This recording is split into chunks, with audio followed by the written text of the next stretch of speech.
आज कई बच्चों को बुरा लगेगा क्योंकि मैंने आपको बोला है, लेकिन ये आपके भलाई के लिए बोल रहा हूँ बेटा। मैं चाहता हूं कि यहाँ से जो ढलान आती है उसमें आप ना गिरे, यहाँ से आप ऊपर उठे। जो उठने का तरीका है वो यही है। बट उसके लिए आपको बहुत पेशेंस रखना पड़ेगा बेटा। अपनी हजारों करोड़ों इच्छाओं को दबाना पड़ेगा।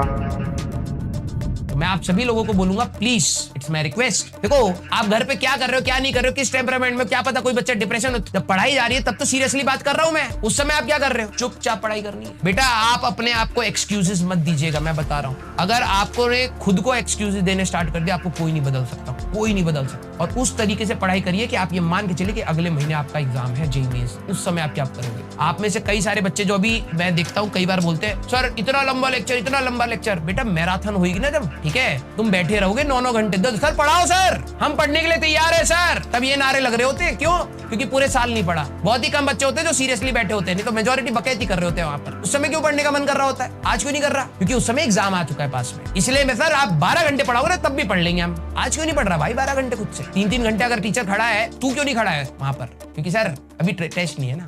एनालाइज करो कि तुम कर क्या रहे हो अपने करियर के साथ। इतना पढ़ो कि उस दिन आराम से 9 घंटा तुम सो लो। ये ना हो कि भाई लंबा पढ़ना पड़ेगा आज बैठ के, क्योंकि पूरे साल नहीं पढ़े और आखिरी में ना तुम्हें लग रहा होगा कि एक साथ इतनी इंफॉर्मेशन ले लोगे। नहीं, प्रैक्टिस अगर तुमने पढ़ा है तो प्रैक्टिस मैराथन का तभी बेनिफिट है जब तुम पढ़ के आ रहे हो। कुछ बच्चे आते हैं, सर आप बेसिक से पढ़ा दो। बेसिक से वो पढ़ने का समय नहीं है भाई। 2 साल दिए गए थे तेरे को, वहां से पढ़ना था, यहाँ प्रैक्टिस करनी है। प्रॉब्लम बहुत है पर कोई रिजॉल्व नहीं कर पाता, और ये सब प्रॉब्लम इस वजह से आई है क्योंकि तू अपनी इच्छाओं को होल्ड नहीं कर पाता। Hold yourself. खोकर पाने का मजा ही कुछ और है। खोकर पाने का मजा ही कुछ और है। रोकर मुस्कुराने का मजा ही कुछ और है। खोकर पाने का मजा ही कुछ और है। रोकर मुस्कुराने का मजा ही कुछ और है। हार तो जिंदगी का हिस्सा है मेरे दोस्त। हार तो जिंदगी का हिस्सा है मेरे दोस्त। हार के बाद जीत जाने का मजा ही कुछ और है। खोकर पाने का मजा ही कुछ और है। रोकर मुस्कुराने का मजा ही कुछ और है। हार तो जिंदगी का हिस्सा है मेरे दोस्त। हार के बाद जीत जाने का मजा ही कुछ और है। तो ये डेली बेसिस पे आपको हार का सामना करना पड़ रहा है।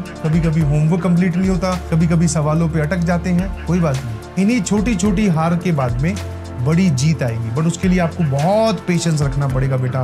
अपनी हजारों करोड़ों इच्छाओं को दबाना पड़ेगा। अपने आप को ये बार बार समझाना पड़ेगा कि हाँ, ये जो स्क्रीन पे दिखने वाला इंसान है ये हमारा भला चाहता है और ये जो बोल रहा है हमें ये फॉलो करना चाहिए। अगर आप इस बात को समझ गए तो रिजल्ट की ओर बहुत जल्दी से बढ़ोगे। आज कई बच्चों को बुरा लगेगा क्योंकि मैंने आपको बोला है, लेकिन ये आपके भलाई के लिए बोल रहा हूँ बेटा। मैं चाहता हूँ कि यहाँ से जो ढलान आती है उसमें आप ना गिरे, यहाँ से आप ऊपर उठे। जो उठने का तरीका है वो यही है।